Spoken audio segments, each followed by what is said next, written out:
Salut à tous, aujourd'hui je voulais tout simplement vous parler de 3-4 points essentiels si jamais vous avez envie de démarrer, de travailler avec la permaculture, l'entreprise et tout ça. Donc il y a une notion clé qui est importante je crois quand on démarre quelque chose, c'est que une entreprise elle fait partie d'un écosystème. C'est un petit peu comme la feuille d'un arbre. Voilà, c'est une entreprise qui est toute seule mais elle fait partie d'un arbre qui est bien plus grand. Et la question qu'on peut se poser, soit pour une entreprise qui existe déjà, soit si vous démarrez un projet, c'est dans quel écosystème on se situe. Donc c'est comme si vous allez dans un jardin, vous voulez planter quelque chose, il faut se poser la question, regarder un petit peu autour et se poser la question, qu'est-ce qui existe déjà. Qu'est-ce que je peux utiliser pour faire pousser ce que j'ai envie de faire pousser. Et d'après moi, c'est un petit peu ce qui se passe aujourd'hui au niveau mondial, c'est que beaucoup d'entreprises, notamment des multinationales, ne prennent pas forcément conscience du fait que l'écosystème dans lequel elles vivent, parce qu'elles sont très grandes, c'est le monde entier. Donc elles exploitent pas mal les ressources sans forcément prendre conscience qu'il faut prendre soin de ces ressources-là parce qu'elles font partie de cet écosystème. Et c'est pour ça qu'il y a des entreprises qui s'enrichissent sans forcément redonner ce qu'il y a à redonner. Et je crois que ça c'est un point essentiel, c'est déjà de se demander dans quel écosystème vous vous situez. Ça peut être un village, ça peut être une famille, ça n'a pas besoin d'être le monde entier. Et de voir voilà, de quoi a besoin cet écosystème, qu'est-ce que vous pouvez apporter, qu'est-ce que l'écosystème peut vous donner, et de vraiment trouver quelque chose, un équilibre entre les deux. Donc l'exemple c'est Ecosia, c'est un petit peu, à un moment donné on s'est demandé dans ce monde de quoi on a besoin de planter des arbres.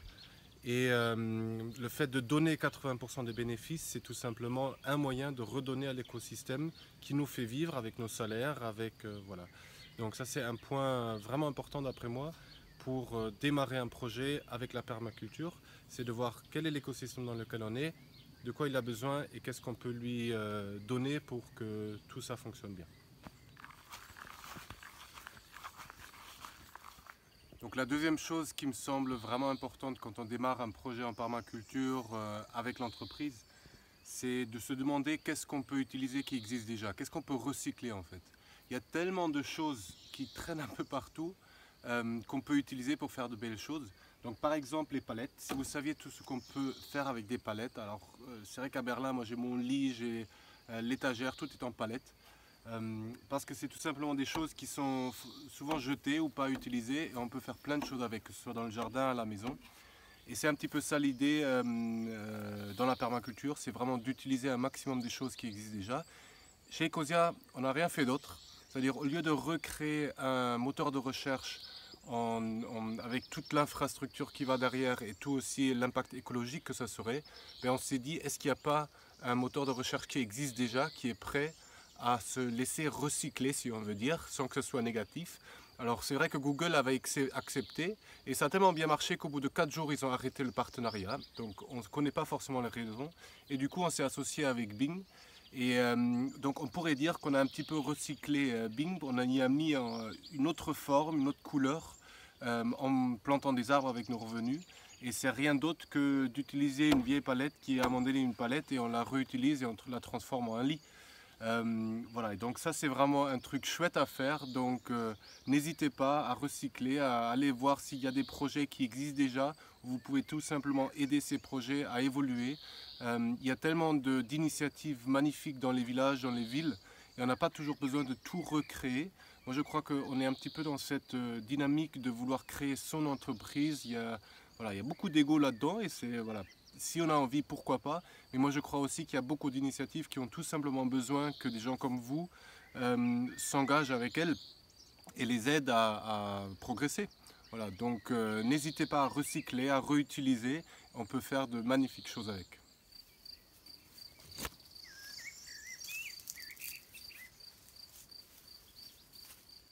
Alors le troisième conseil que j'aimerais vous donner, c'est de faire moins de choses. C'est-à-dire se prendre le temps de bien observer, de regarder ce qui se passe et de bien choisir les actions que vous avez envie de mener. Moi j'ai l'impression qu'on est un petit peu dans une société où le fait de faire plein de choses tout le temps, c'est très valorisant, on a l'impression qu'on est très occupé, on est quelqu'un d'important. Mais finalement, de mon expérience, je crois que 70% de mon temps, ça ne sert pas à grand chose. Donc, et finalement, c'est 30% de mon temps où je suis vraiment effectif et où là, il y a un vrai impact sur ce que je fais. et que à un moment donné, j'ai décidé tout simplement de prendre ces 70% où ça ne sert pas à grand chose pour rien faire, réfléchir, méditer et tout simplement faire confiance que voilà, toutes les idées que je peux avoir, elles vont se décanter à un moment donné. La bonne idée va ressortir. C'est comme si, je ne sais pas, vous prenez de l'eau, vous mettez de la terre dedans, vous secouez. Bah, si vous ne laissez pas la terre descendre, elle va toujours être trouble. Vous n'allez jamais voir à travers. Vous n'allez jamais voir vraiment qu'est-ce qu'il y a dans l'eau si vous êtes tout le temps en train de l'agiter. Donc c'est pour ça que j'essaye vraiment, et j'ai encore du mal par moment, mais de choisir les actions qui vont avoir le plus d'impact et d'accepter que le reste du temps, ben, je fais peut-être beaucoup moins et que je prends le temps de réfléchir à d'autres choses, à prendre du recul. Parce que dans l'idéal, voilà, un jardin de permaculture qui est bien entretenu, c'est vrai qu'on passe beaucoup de son temps à tout simplement observer, à récolter, parce que c'est un écosystème qui s'auto-alimente. Donc au lieu de rendre dépendant le jardin d'engrais ou de pesticides, c'est-à-dire il faut toujours faire quelque chose, voilà, c'est un jardin qui s'auto-gère. Bien entendu, il y a des petites choses à travailler, mais ça laisse quand même du temps libre. Et ça, c'est quelque chose d'extraordinaire que je redécouvre parce que j'ai pas du tout fonctionné comme ça avant. C'est que finalement, j'ai pas mal de temps. Pas mal de temps à réfléchir à des projets chouettes.